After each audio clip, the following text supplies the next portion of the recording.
김민아 기자 어서 오세요. 안녕하세요. 첫 번째 항목은요. 약속을 지켜라입니다. 약속을 지켜라. 누가 누구한테요? 아베 신조 일본 총리가 이제 한 말인데요. 예. 폐막한 주요 7개국 정상회의 후에 기자회견에서 이제 한일 관계 악화에 대한 질문을 받고 한국이 지소미아 종료를 통보하는 등의 국가와 국가의 신뢰관계를 훼손하는 이런 대응을 계속하고 있다. 이런 사실이 이제 보도가 쭉 된 상황입니다.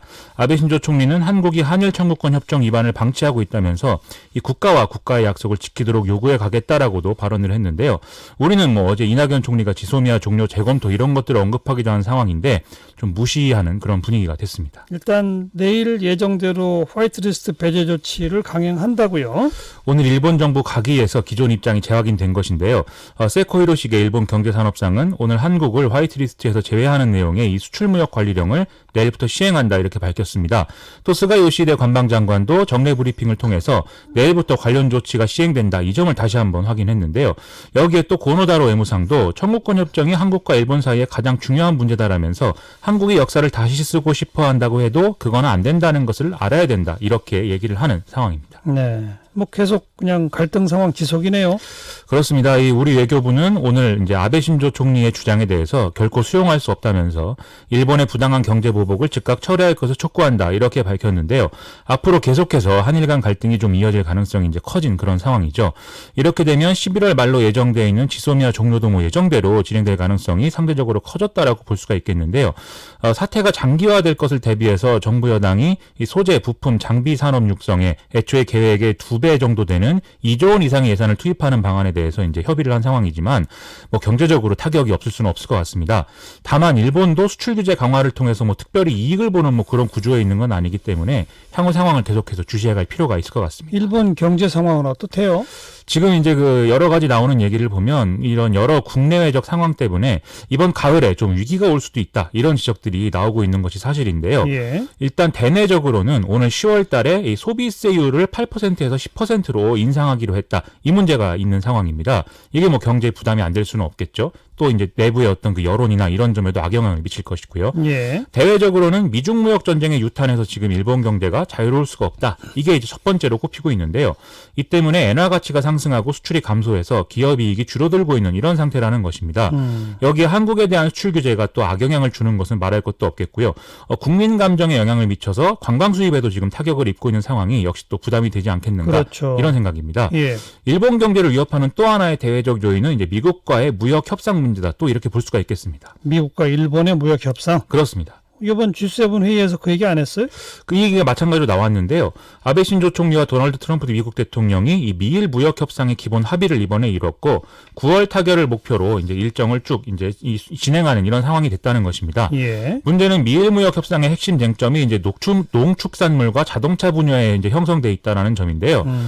미국은 쇠고기 등의 이제 수출 확대를 목표로 일본에 압력을 가하고 있는데 이 일본의 이제 농촌 지역의 유권자들 중에 전통적으로 집권 자민당 지지층이 많기 때문에 아베 신조 총리로서는 이 점에 대해서 이제 정치적 압박을 받을 수밖에 없는 상황이다라는 것입니다. 미국 옥수수를 일본이 사주겠다고 했다면서요?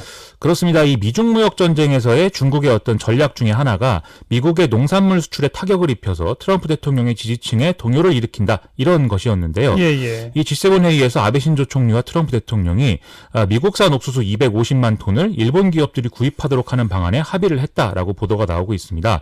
아베 신조 총리로서는 이제 지금 한일 관계가 악화되는 상황에서 미국과의 관계를 좀 가깝게 해야 되는 그런 목적이 있고 또 트럼프 대통령이 미일 무역 협상 일정을 참의원 선거 이후로 이제 미뤄준 것에 대한 어떤 보은 이런 걸 하려고 했던 것으로도 볼 수가 있겠는데요. 예. 그런데 트럼프 대통령이 이게 합의가 되자마자 예정에 없던 공동 기자회견을 요구하면서 좀 분위기가 혼란스러워진 그런 상황이 됐다고 합니다.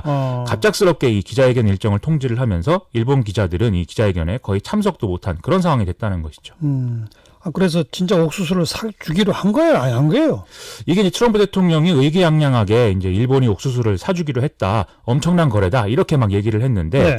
아베 신조 총리는 이 거래는 이제 민간에서 이루어지는 것이다라는 취지의 발언을 하면서 좀 일부 인정하기는 했지만 좀 선을 긋는 그런 발언을 좀 했습니다. 예. 하지만 트럼프 대통령이 일본은 미국과 달리 민간이 정부 말을 잘 듣는다. 이렇게 얘기를 했는데 아베 신조 총리는 여기에 대해서 좀 별다른 말을 못하는 이런 상황이 됐거든요. 이것도 끝까지 확인해 판단해 봐야 알겠네요. 그렇죠. 근데 일본 언론들은 이 사례와 함께 아베 신조 총리가 G7 회의 기간 내내 어떤 북한이나 한국과의 관계의 문제 등에 대해서 좀 하고 싶은 말을 못하는 그런 분위기가 이어졌다라면서 좀 평가를 하고 있는 이런 상황인데요. 예. 약속을 지키라는 말 자체가 이제 G7 회의 마지막 일정에서 나왔기 때문에 그러면 이런 G7 회의의 이제 성과에 대해서 한국에 좀 화풀이를 한 그런 모양새가 된 거 아니냐 이런 평가까지 나오는 상황입니다. 네.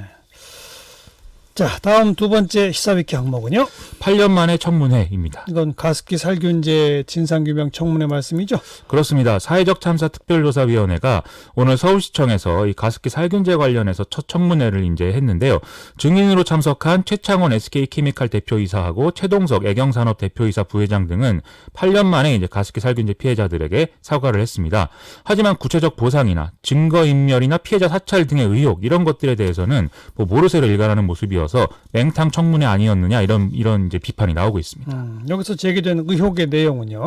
특조위가 공개한 내용에 따르면은 SK케미컬하고 애경산업은 2017년 8월부터 이 문제에 대해서 이제 양사 간의 협의체를 운영해 왔다고 하는데요. 이 협의를 한 내용 중에는 뭐 공정위 내부 문건의 내용이라든지 또 환경부의 어떤 실험 자료 그리고 공정위, 검찰 등 당국의 움직임 이런 내용들이 다 포함되는 내용들이 있었다고 합니다.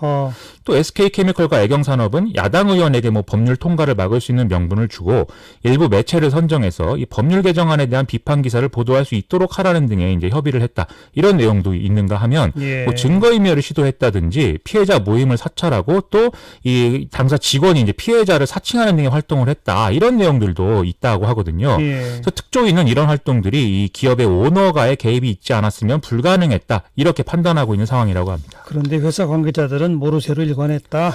그렇습니다. 8년 만에 열렸지만 아직도 갈 길이 멀군요. 그런 상황입니다. 김민아 기자 수고했어요. 고맙습니다.